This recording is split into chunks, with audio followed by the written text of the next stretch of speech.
it wasn't disrespectful. It was just a phrase I used. But he said, "Let's go now." And I clicked for a minute. I said, "What does he mean by that?" And then he repeated it again. And I just feel like anyone in here, if I was boxing, this is what happens. This is boxing. These things happen. So, you know, we're fighting Saturday. Let's go. So as I was saying, at the press conference, I just feel like you should never let anyone take an inch because they'll end up taking a mile. You know what I mean, Dan? No, I've been preparing for this for months, weeks, and you know, it's been spoken about from the start of my career. So as a pro, so you know, here we are now. I'm ready for it. I feel good. I'm ready. I ain't predicting nothing. I'm ready to go, and I'm ready to fight. I'm not dependent on punch power, you know. You know what, it takes a lot more than that to be a great fighter. A lot more than that to be a great fighter. So there's various ways I'll win. But I've got the fighter spirit, and that's how I'll go in there and break him down with my spirit.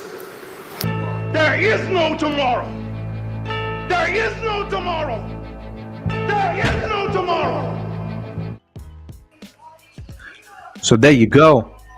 Anthony Joshua says he's going to break down Daniel Dubois, not with his power, but with his spirit. We got a heavyweight championship fight.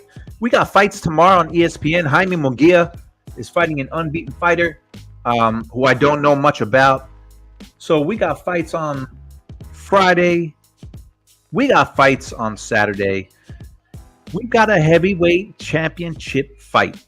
I've got some things to say about it. First of all, happy Thursday, September 19th, which is insane that it's September 19th.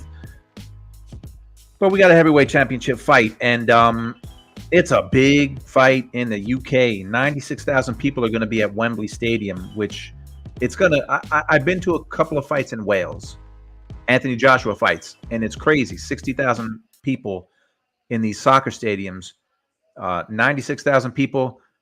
Their fans are everything. Skywalker Boxing Media, salute brother, headed to Glendale for the Munguia fight. I'm not very excited about that fight, but it's a Friday night, which is perfect. I get to hear my man Tim Bradley call fights. Matthew, my man, let's go. Hope everyone's doing okay. And my brother, that's not me. That's actually me. My brother, let's go. Salute. Squared circle. I'm going to call you, Jeremy. This is the one I thought was worth the money to pay for sure. What a discount. Sid White. What's happening? What's happening is boxing. And we got a heavyweight championship fight. So right now, last I checked, Anthony Joshua was a minus 500 favorite. Dubois plus 330. I have to say that this day and age now, I don't like the fact that fighters inherit titles. Because when you're an interim champion, you're not a champion. You aren't a champion. You're not recognized as a champion. But Daniel Dubois inherited a title. He was the interim champion, and Usyk was stripped, and he became champion. So I think it's BS. Look, fighters want belts. Oh, my man, Drew Titan, who's on every day doing this, working full-time, doing this full-time. How do you have time to sleep, man? You got a family, so shout out to you. So look, I'm looking forward to the heavyweight fight, but it should not be who am I to say what it should be? But I miss when fighters would win their belts in the ring instead of being handed titles. You know, these boxing organizations, they have these interim championships so they can charge sanctioning fees. Whatever, it's the same old thing. 6 hours a day, my man. Dude, you are nobody works harder. Nobody works harder, that's for sure. And you have some great interviews too. Sid White, I'm just outside London and the hype has been building up this week. Sid, I don't have to tell you, you're out there, and I respect the Brit fans. So 96,000, 97,000 in Wembley, it's gonna be insane. So I would love to be in the UK for this fight because it is a heavyweight. It's a title fight. I think Usyk still is undisputed. Squared circle, titles don't mean squat. Only undisputed means anything. And even if it doesn't hold the value it should, titles meant something not long ago. Yeah, Drew, I'm looking forward to it too. I mean, I got to give Dubois credit. because fighters, I didn't say it, fighters said he quit against Usyk. He comes back. He beats the big crybaby Jarrell Miller, beat him down, and then took Ergovich apart. The thing that I saw, that everyone else saw too in that Ergovich fight, man, Dubois kept eating right hands. I mean, and I got to give it to him because he ate them and he came back. So that shows you something about Ergovich's power.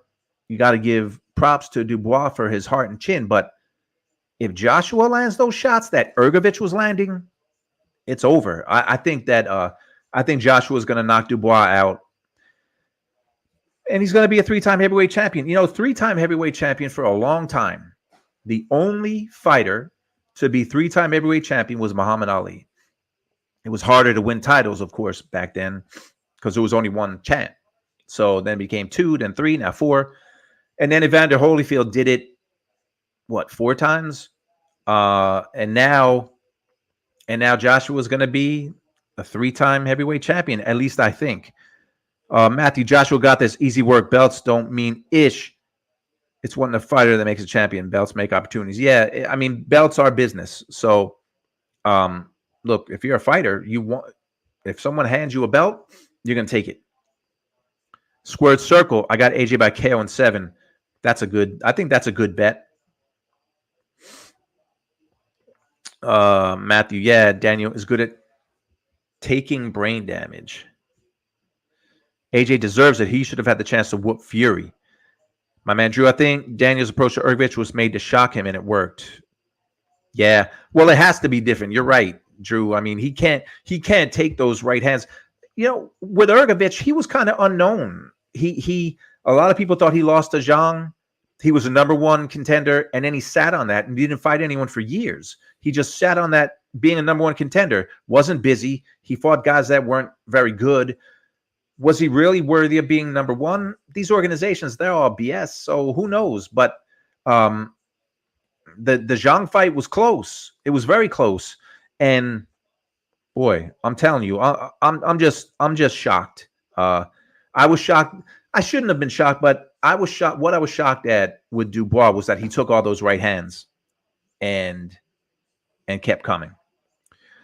Sid, who's out there, Daniel will knock him out within 7. Sid, woo, 7, huh? I'm with you, Drew. I was never sold on Ergovich either for the reasons why I just said.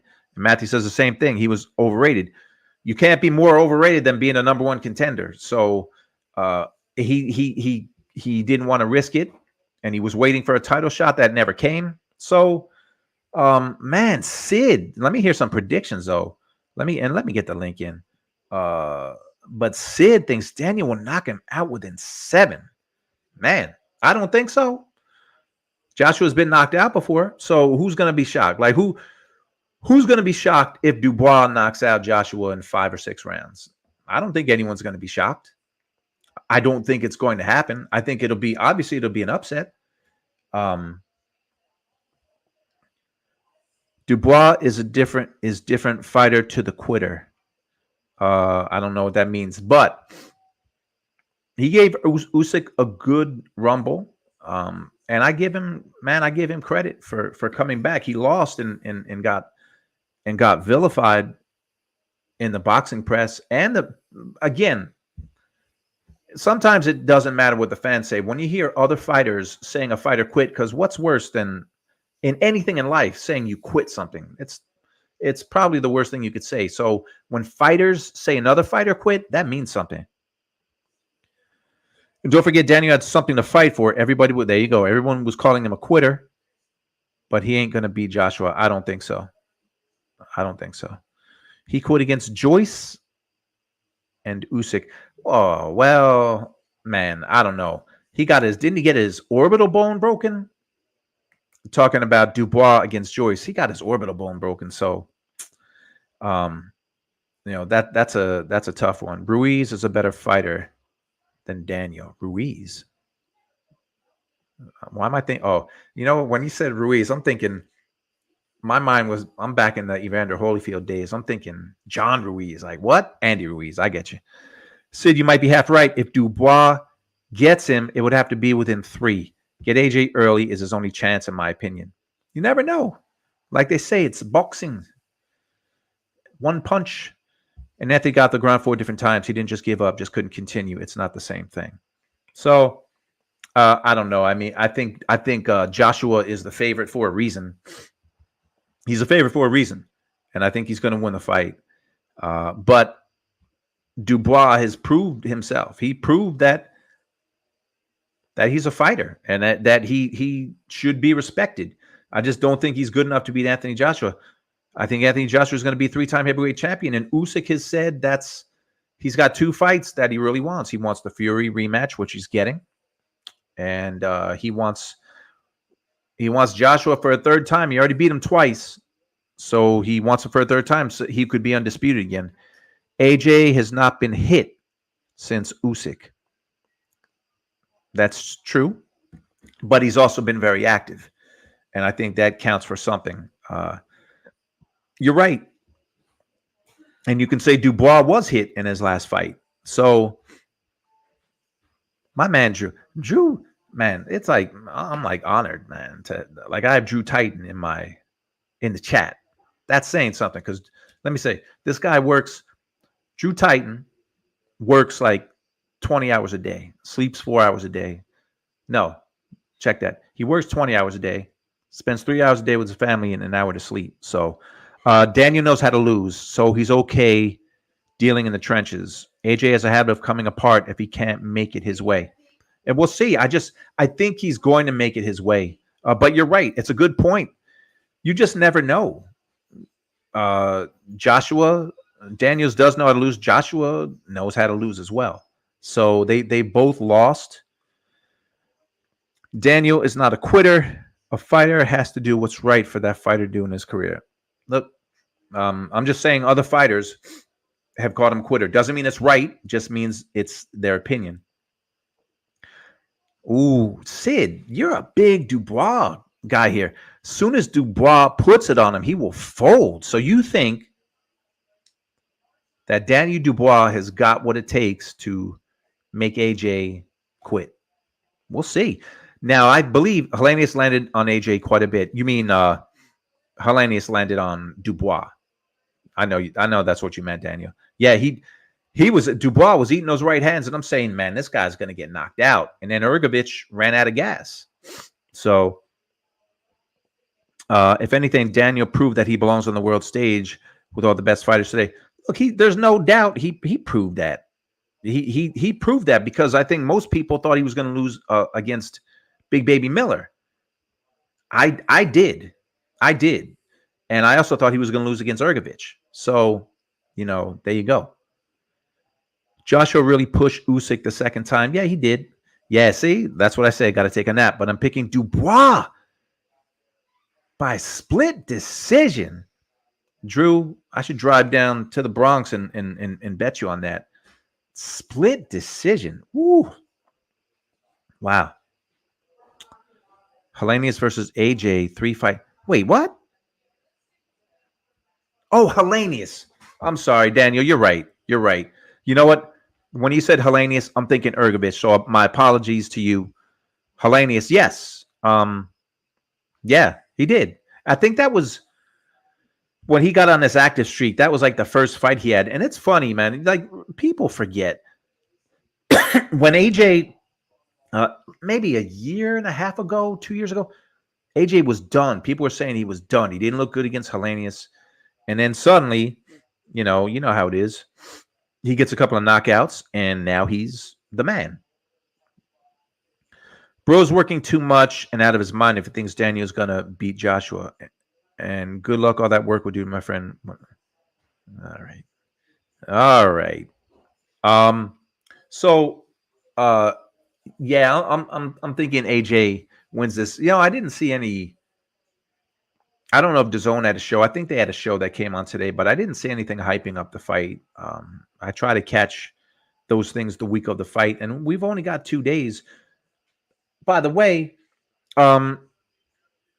Wilder fans rooting for Dubois. Maybe.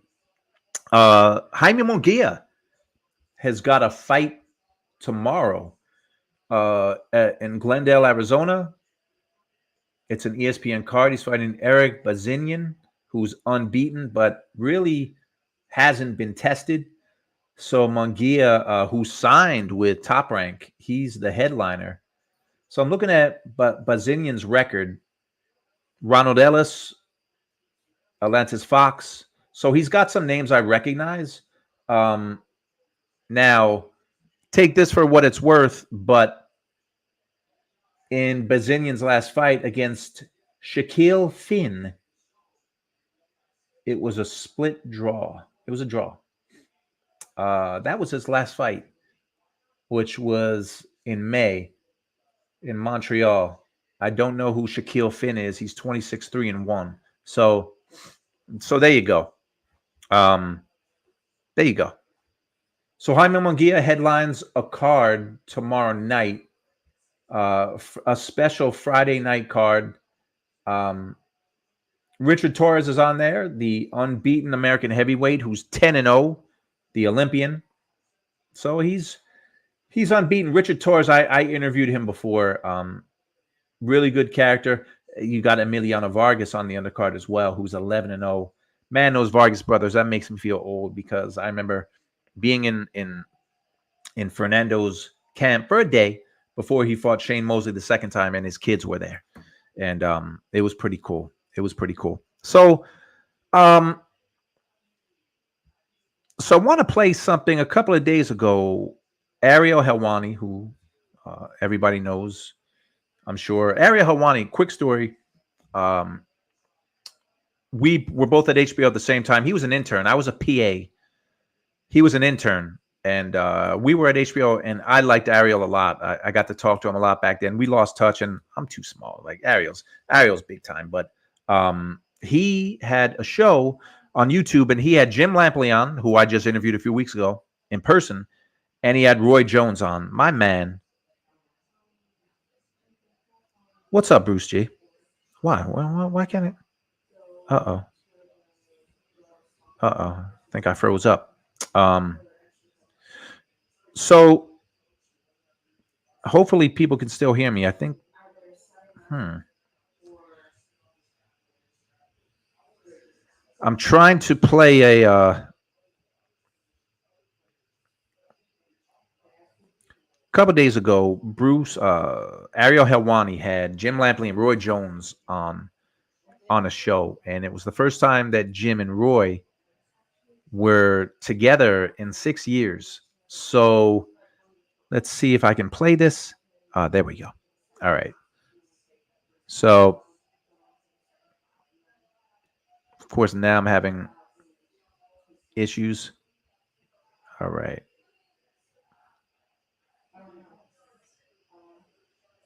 Giorgio, what's going on, man? All right. Yeah, of course, now my computer has... see if I close some apps. All right. Let's see. Nope, that still didn't do it. Man, my whole computer screen is frozen. All right, but that's a technical difficulty. Jim Lampley and Roy Jones. Hopefully, I can play the clip. But they had a reunion. They hadn't seen each other since the last HBO fight in 2018, and I miss those guys calling fights. And I would love to what Roy talked about, and I'll play the clip if I can get it on. Roy talked about Turki Al-Ashik and said, look, if he really is about boxing, have me and Jim and Max Kellerman call a fight. I think they were great together. Jim is 75 years old, and Jim is still sharp, and Jim still loves what he does. And who wouldn't want to have Jim and Max and Roy calling a fight, because they were as good as it gets. They really were. There's some good analysts now. Paulie Malignaggi, Chris Algieri, Tim Bradley. But for me, pound for pound, that was the best. Man, I can't. That's crazy. That. Let me remove that. That's crazy that I can't play. That I can't. Oh, here we go. I think it's about to work. So this is from probably right before the Canelo fight. So this was last Friday. This is Ariel Helwani and the reunion between Roy Jones and Jim Lampley. And damn.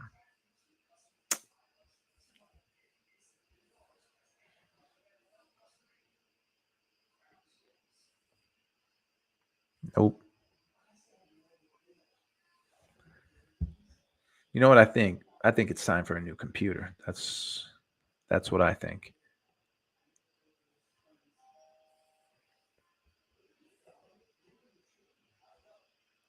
All right. See if I can go into settings.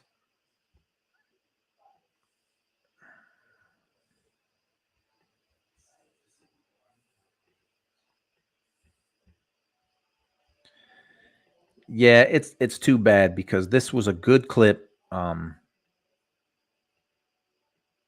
Jeez. Irie Elliott says, I miss Lampley and Stewart, rest in peace. Yeah, me too. Emmanuel Stewart was another one. I mean, HBO always had either great analysts or entertaining ones, you know, going back to Sugar Ray Leonard. When it was Sugar Ray Leonard, Barry Tompkins, and Larry Merchant. And then George Foreman was in the mix for a long time, and I got to meet George a few times. Yeah, this is still not working. But Lennox Lewis had his run.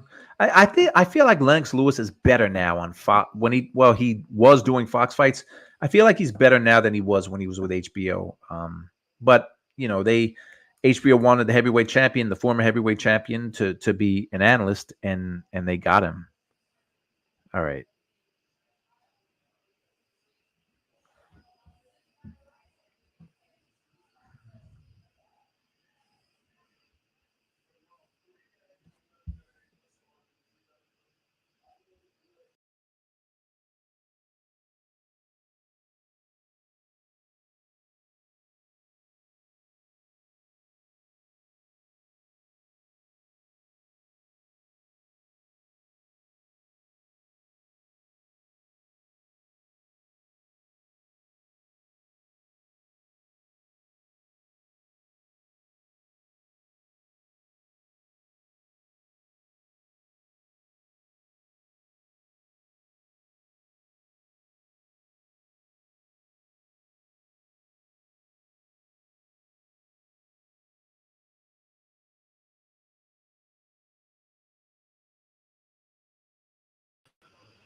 Try this again. Still got some people here.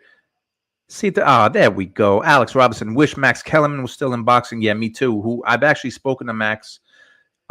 He is not in boxing. He's not anywhere. I believe he still has some contractual things going on with ESPN, and that's why he is not in boxing anymore. But let me play the reunion between Jim Lampley and Roy Jones just a few days ago. Roy Jones Jr., everyone, is in the house. This is unbelievable. Oh, look at this hug. Isn't this great? Roy Jones, this is amazing right here. Roy, thank you so much, my man. Thank you so much. Much love. Ariel, put him in the middle. Please, please, Roy. When's the last time you two saw each other? That was a great hug right there. The last time we saw each other was December 8, 2018 in Carson, California. Yep. And we've spoken to each other many times since then. We've had contact. We have tried to make a plan to get together. Things have gotten in the way. But you have done me and him, I hope, a huge service. Wow. I didn't even know that. An awesome service. So good to see Jim. This is the best commentating partner one person could ever have.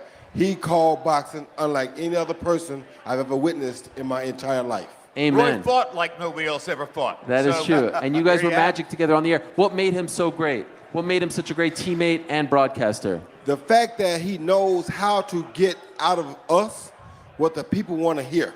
I'm not a person that can always understand what the general public wants to know. He can. And he knows how to bring it to me in a way that I would give them exactly.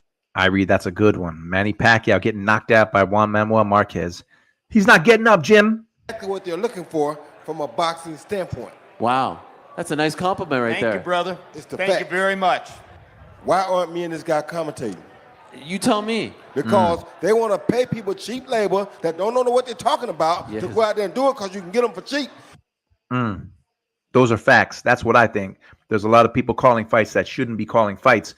But these guys, like, Roy's got a point. He's saying that people are cheap. But let me tell you something. Roy Jones, Max Kellerman, and Jim Lampley do not come cheap, but they're worth it. Because they love to be on TV. We're not doing it for TV. We did it for the fans. Tell them, Roy. That's right. You had told me, I love it. I love it. if you had told me on December 9, 2018, the day after HBO boxing ended, that by this point in 2024, neither Roy Jones nor Max Kellerman would ever have worked at another live boxing telecast, I would have told you you're out of your mind, okay? Somebody's going to snap them up right away because of their audience appeal. So I don't know what happened. Me, I'm old news. But Roy Jones and Max Kellerman, they're both still in their primes. They're both still brilliant. And their absence from the airwaves, I do not understand at all. A travesty. And I wouldn't do it without him. Yes. Where is Max these days? Have you guys Max talked? around, and Max is another guy. He was our third team member. He's another guy who's phenomenal at what he does. These guys make you feel comfortable. This was a real dream team. And how this real dream team is not bringing the fans what they want anymore, I don't understand. And that's why boxing is nosediving. Nobody speaks it on air like we spoke it. I think we were a dream team, and the dream was that the three of us got to work together.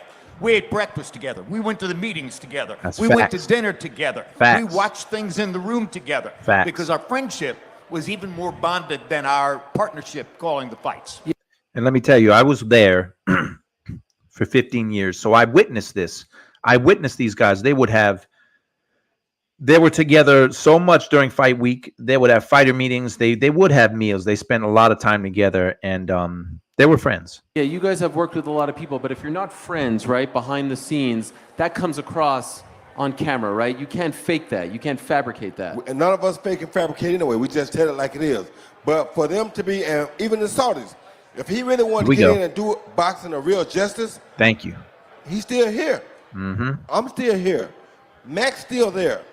What's the problem? What team of commentators was better than the HBO team? Oh, it was incredible. That's my next show right there. Who's the best? What is the dream team of commentators? Second to none. I think it's unbelievable that And name a better team than Jim, Max, and Roy. Like a better team, seriously.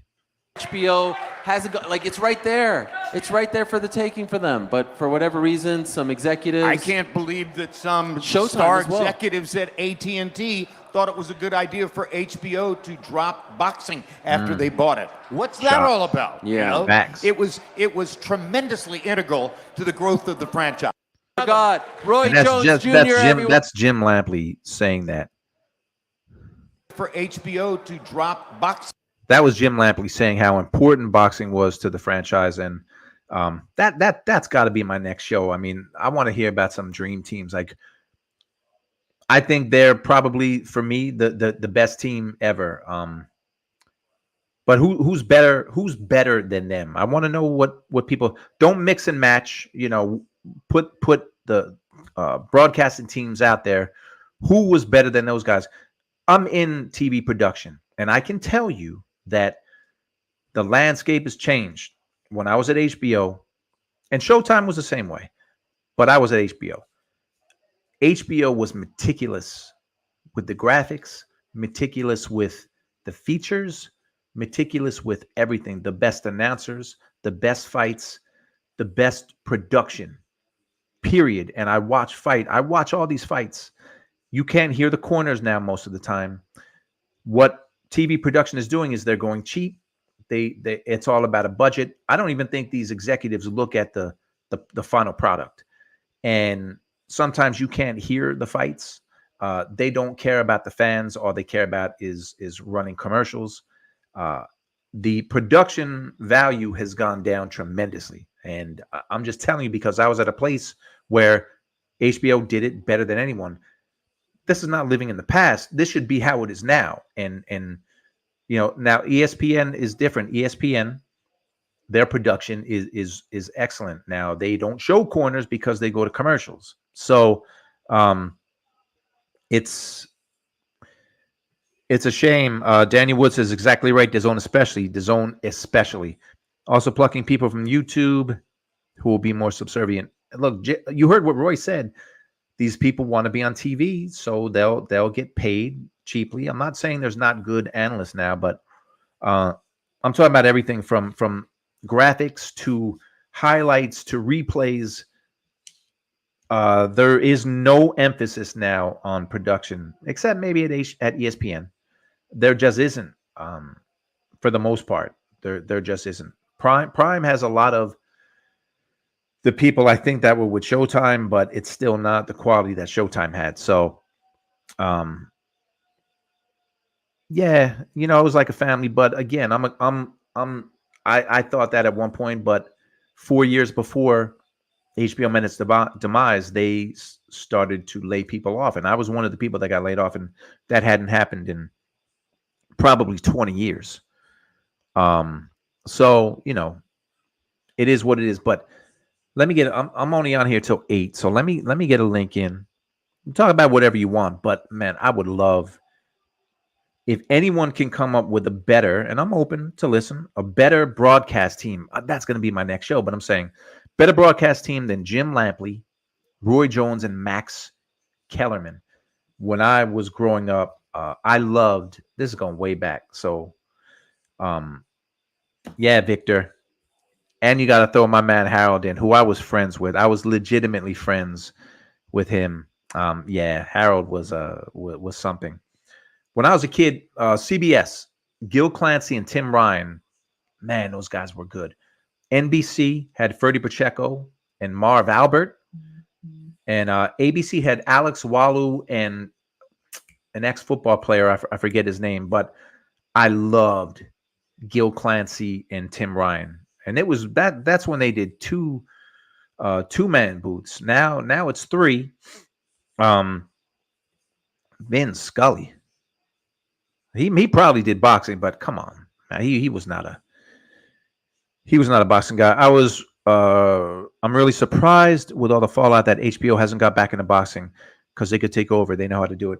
Well, there's a book that I have that I just got. It's a book about HBO, about the rise and fall of HBO, and essentially it just comes down to HBO wanted to spend their money on original programming. They didn't have sports fans. Though once upon a time, when Ross Greenberg ran things, sports was big for HBO. Mike Tyson got people to subscribe, and HBO had a big budget, and they could do what they want. And over the years, the people up top didn't have a love for boxing. Ross Greenberg, they got rid of him. Ken Hirschman came in. He was gone. It was a revolving door. So they knew they were getting out of boxing probably 3 years before they did. It started with the layoffs in 2014. They just didn't. I'm surprised too, but they had other ways to make money. They weren't sports fans, which was too bad. I enjoyed Bob Papa and Al Bernstein. I get it, Irie, but give me not individuals, just give me a team. Give me a team. Bob Papa was good. Bob Papa did work on HBO. Al Bernstein's one of the GOATs. No doubt. No doubt he's one of the GOATs. Grisham, Ronaldo, Tessitore make boxing hard to watch sometimes. I get it.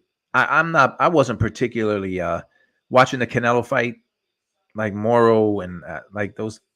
I wasn't big fans of those guys. Like their interactions, I just wasn't. Howard, of course, but my time was Lampley and Merchant and Max and Harold Letterman, Big George and Andre Ward and Roy. Yeah. I think, Matthew, you asked about George.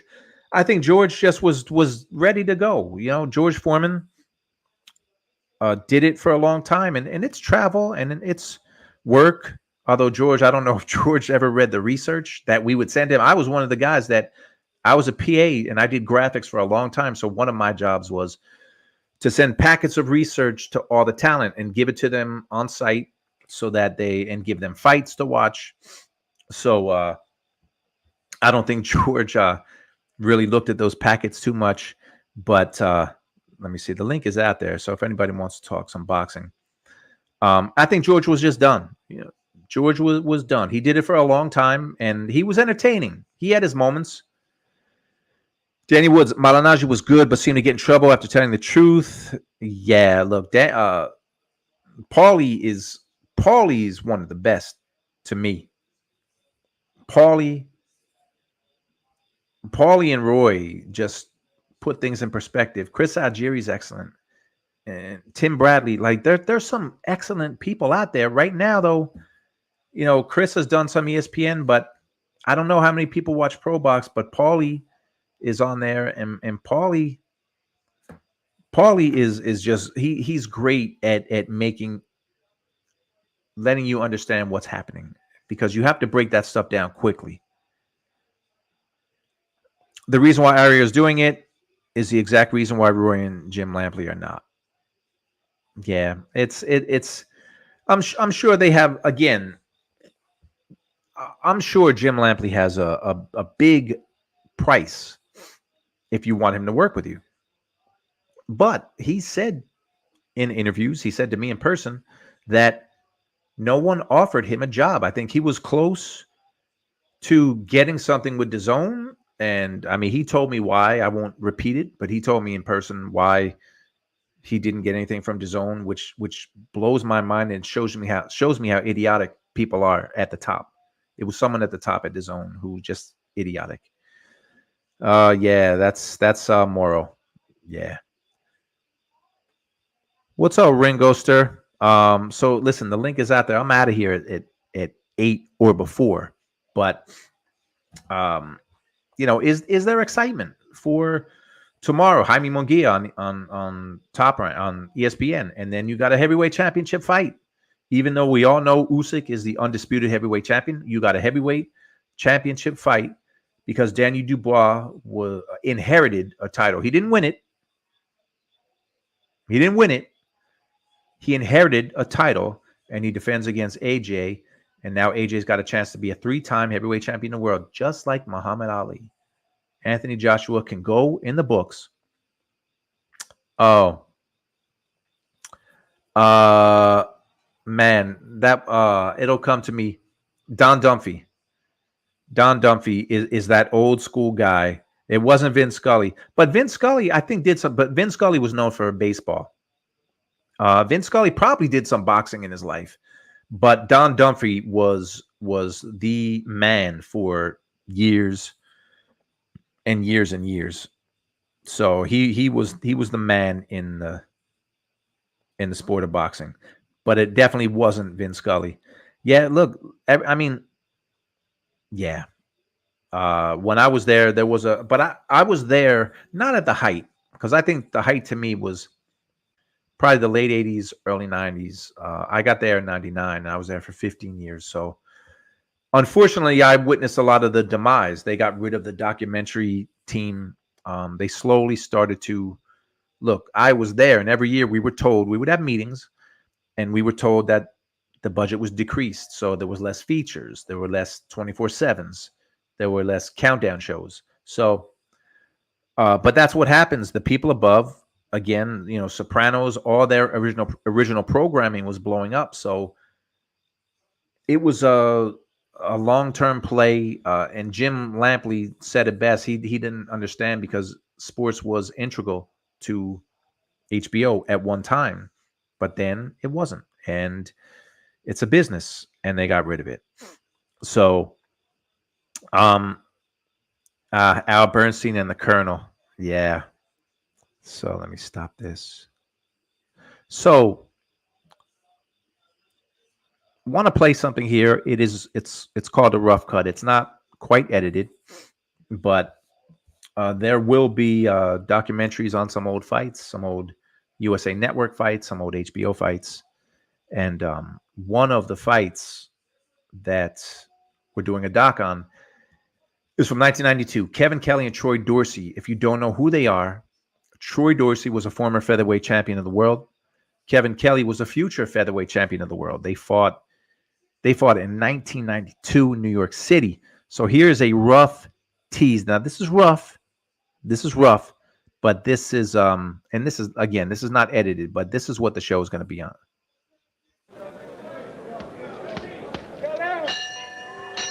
From New York City's brand new Paramount, here at Madison Square Garden, the world's most famous arena, proudly present. I see you, Victor. I'll get to you when this is over. Featherweight Championship. Over 3 decades ago, on a cold Tuesday night in New York City, 2 of boxing's little giants took center stage. Former featherweight champion Troy Dorsey against the #1 rated featherweight in the world, Kevin Kelly. For Kevin Kelly, the brash, unbeaten fighter known as the Flushing Flash, this was a homecoming, one that would put him a step closer to a world title. The thing about Dorsey, he was there already. He was champion of the world already. I was on my way to be champion. So in New York City, I had to show the country boy that the city boy is just as rugged and tough. For Troy Dorsey, a rugged former champion from Texas, his opponent represented a way back to regaining his title. Kevin Kelly was a popular fighter at that time. He was on the way up, and I just wanted to get back up. I just felt that I could beat him. This was going to be eventually a war of wills. The bell rang, and this is what we got. Troy Dorsey is a machine. Oh, there's that straight left by Kelly. It was basically demolition derby with their bodies. You can't stand right in front of Troy Dorsey. He will eat you alive. This reminds me of a fight in the 50s and the 40s. You need somebody to take you to a place that you never had to go to before, and Dorsey did that for me. I forced him to fight my fight. I just put my head in his chest, and he would step back, I step forward. And they are standing at the Paramount, seeing a classic. I think it was one of the greatest fights that I have ever seen. This is the return to one of boxing's most exciting nights. This is Return to the Ring, Kelly versus Dorsey. So that's upcoming in the next few months. Again, that was rough, but a great fight. 12 rounds. It's on YouTube, but I got Victor. Victor, what's going on, man? Hey, what's going on, George? You can hear me? I can hear you. Yeah, I just want to get with you real quick, man, especially for the HBO, the commentary team. It was no other team better than that. It's not even worth trying to ask, is there a second better team or anyone close to that? That's them.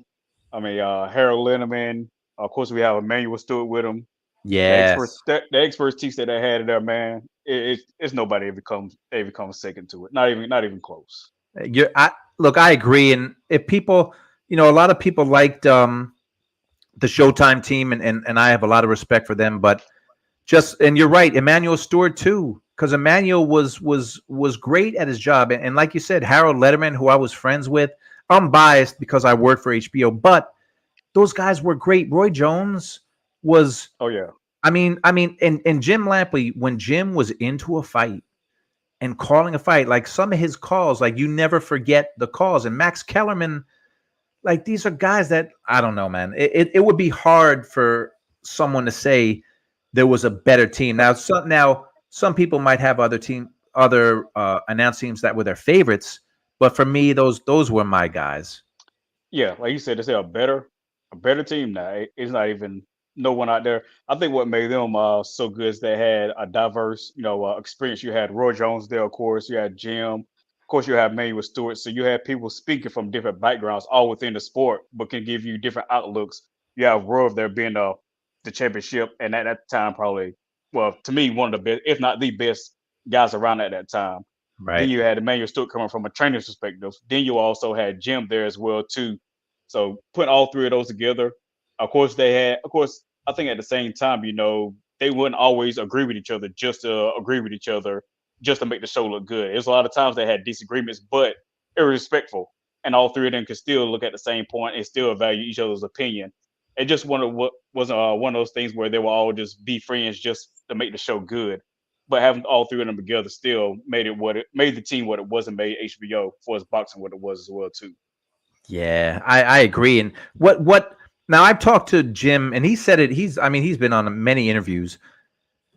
The fact that HBO was out of business December of 2018, no one made him an offer, and I don't like that blows my Which mind. is That there was a crazy. he was supposed Crazy. to come back at one point to call, and I forget the fight. I think it was on the zone, but the fight fell through, and they tried to replace it with a garbage fight. And Jim said, That's not what I was contracted to do." So, but even like Roy Jones, Right. Roy isn't doing fights. Max Kellerman. Now I do know Max. You know, he was let go by ESPN, and he's got.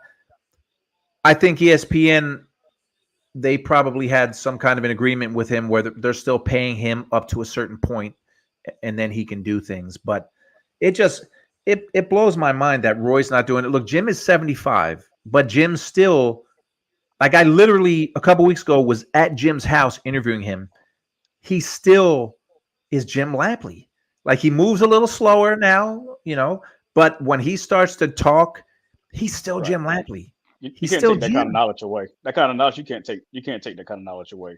I mean, like I said, to have him and Roy and people like that to not be calling fights. I like even when I like look at fights now, like and I see like hear some of the commentary team. I'm like, what are y'all talking about, man? Like what? Like why are you even why are you saying this? I get it that it's a promotion, and some guys you want to kind of build up a little bit too much.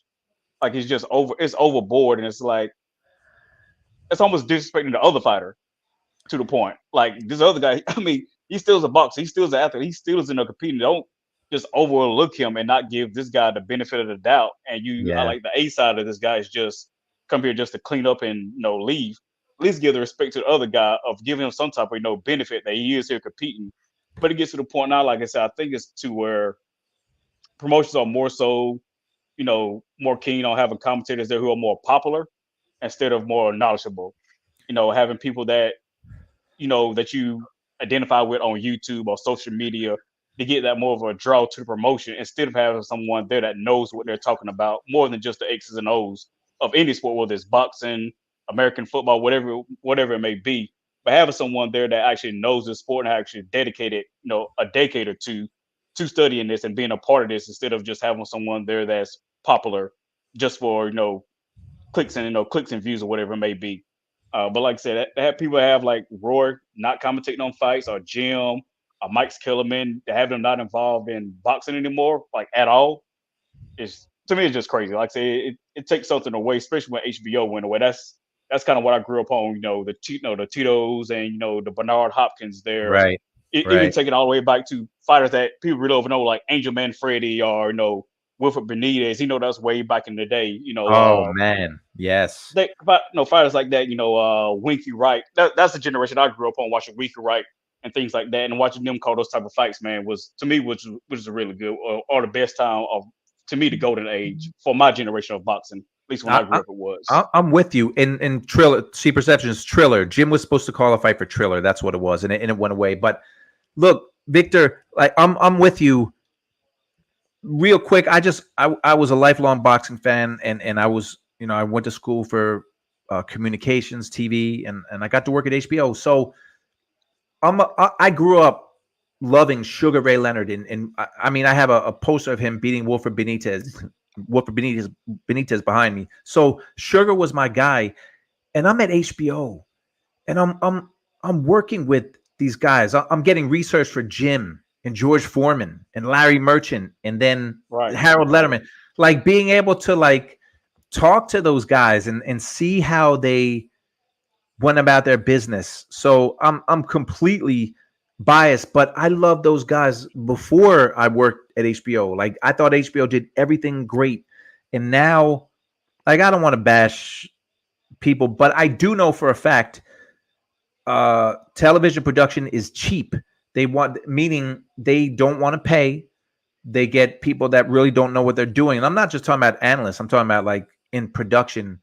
They just want to do things cheap. There's a very minuscule budget. They don't want to pay the people that have done it for a long time. And it shows. I'm not saying all the announcers are bad because they're not. But it just, look, Roy Jones is still out there. And Jim Lampley's still out there. And I guarantee you, if they had the opportunity, they would do it. Now, they would be expensive. And I played a clip before.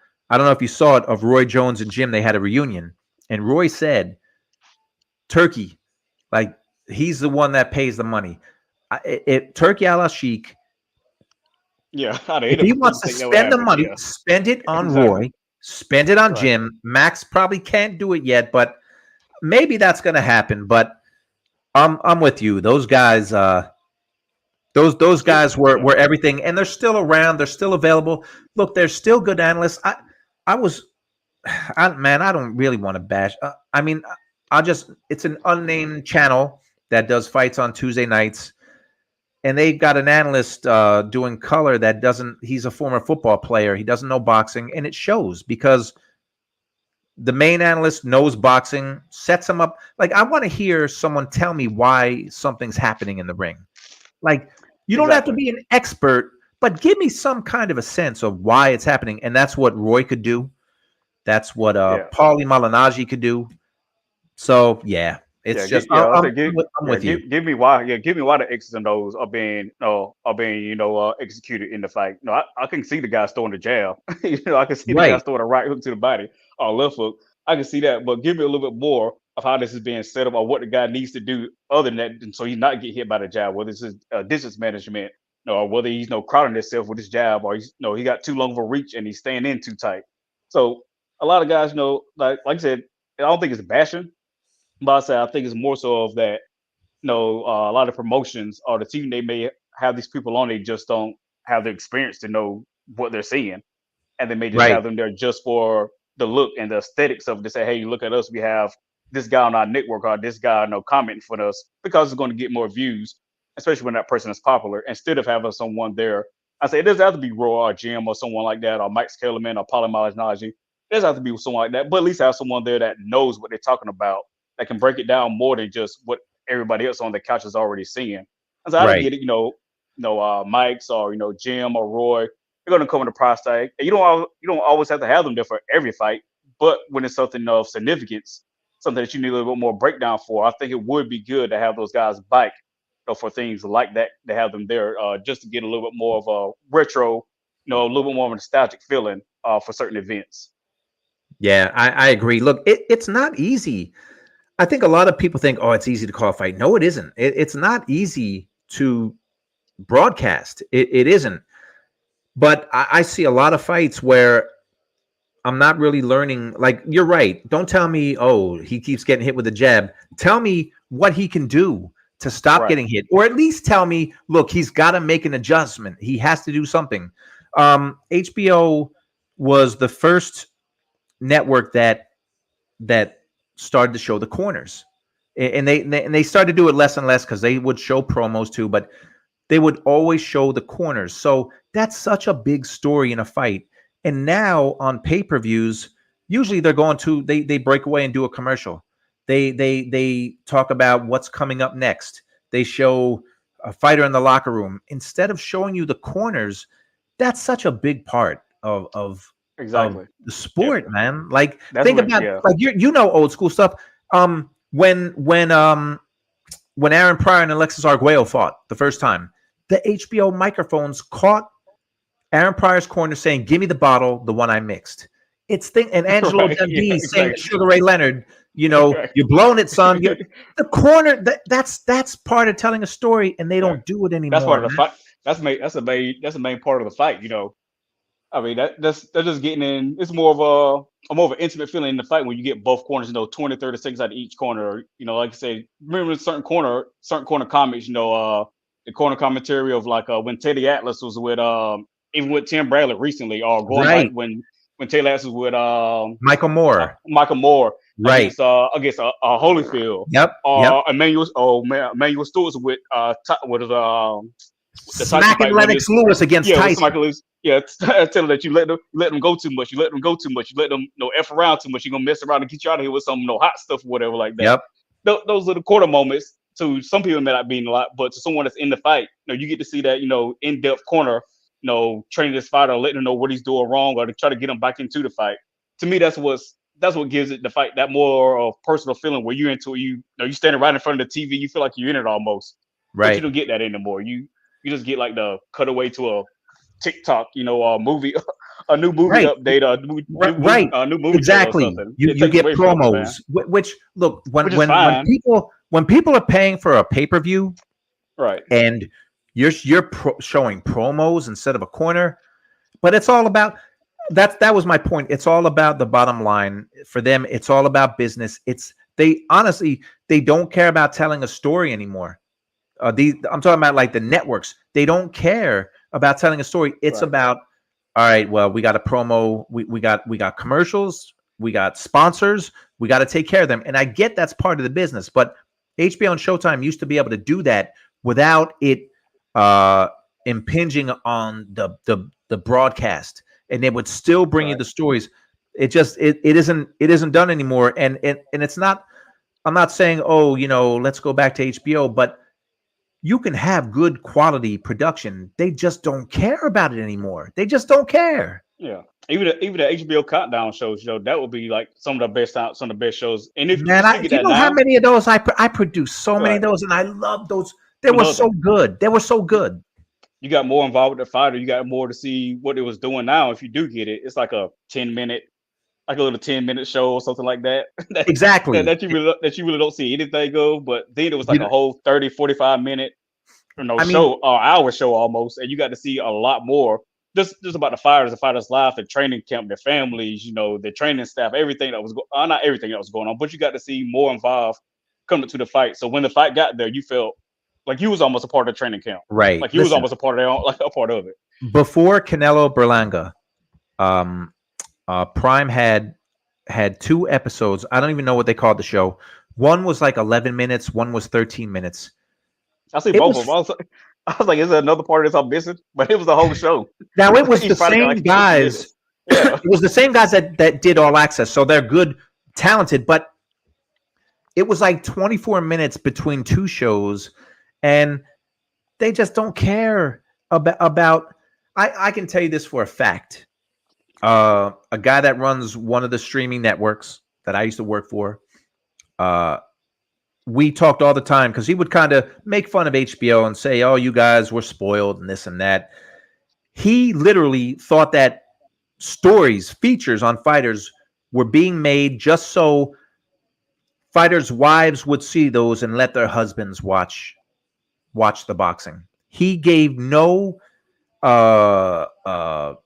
credit to the fact that if you build up a fighter and you make people want to see that fighter, guess what? People are going to tune into your network.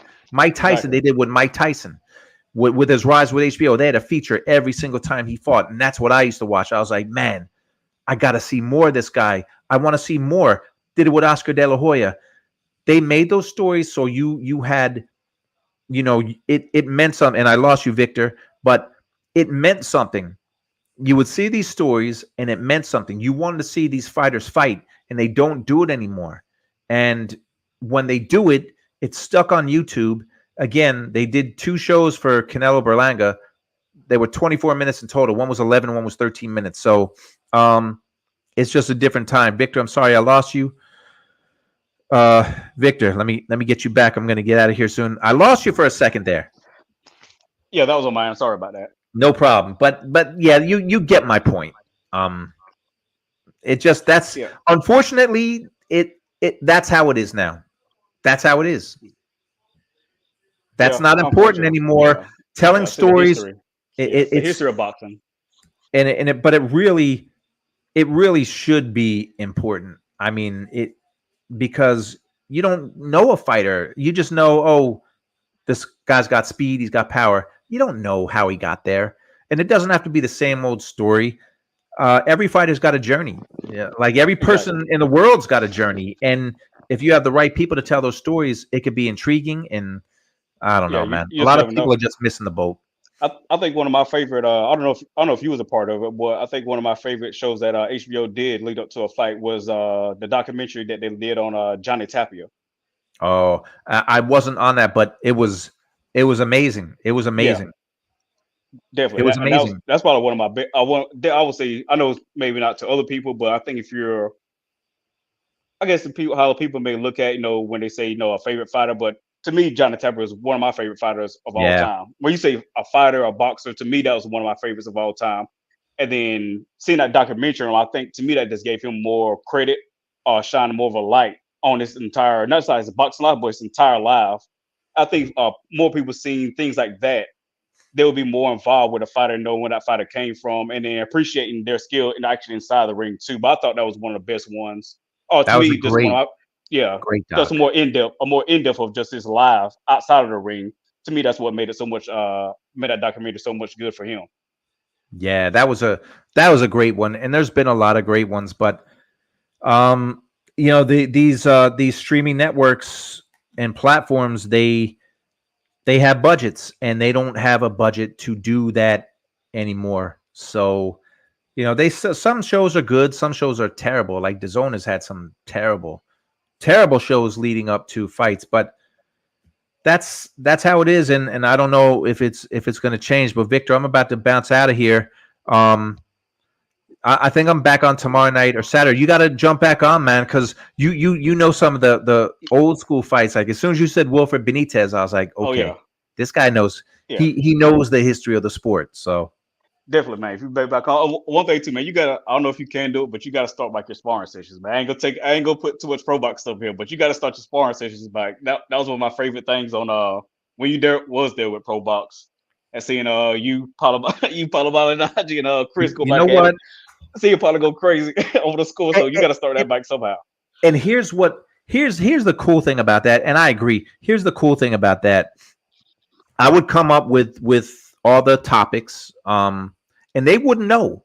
Chris and Paulie would have no clue until like we would shoot, like usually every day we shot at like 11 in the morning, and then they would see the graphics would come up, and they would see them literally right before we started to shoot. So they had no idea what the topics were. They also, it was just fun. Like I clicked with those guys, and I would score some rounds for the other guy on purpose just because I knew they would get upset. And they played along.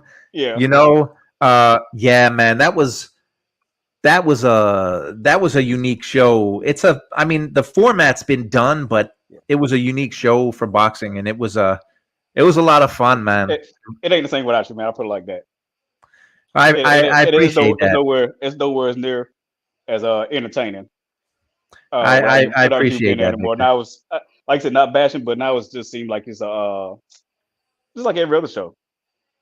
But yeah, when y'all had it going on, when y'all three was there, it was a little bit more entertaining, more fan. It seemed like three guys just hanging at the bar talking about fights. That's what it seemed like. Now it's more like just like anything else. There's no I won't say camaraderie, but it's more of just a show now. It's not like that friendly guy thing, kind of going on. But now you got your own thing, man.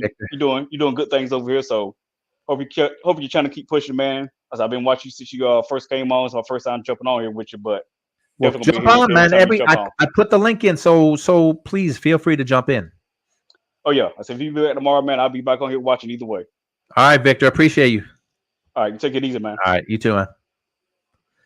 Man, all right, I gotta go. It's 8:04 because I'm looking at the boss, and it's been 4 minutes over my hour. So, but yeah, shout out to Chris Algieri and Paulie Malignaggi.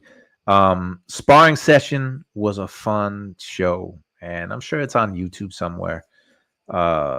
Yeah, I would love to do a show like that, but it was entertaining. But anyway, look, we got boxing tomorrow. We got Jaime Munguia. He's headlining in Arizona on ESPN. And then Saturday, we've got a heavyweight championship fight. Daniel Dubois, the champion, taking on the former champ, Anthony Joshua. My money's on Joshua. He's going to become 3-time champ. Maybe I'll go live after that because I think those fights in the UK, it should be done by like 7 o'clock our time. It should be done. So make sure you like the show. Make sure you subscribe. We got to get a sparring session going on here. That's what we got to do. But anyway, enjoy the fights tomorrow. We'll talk soon.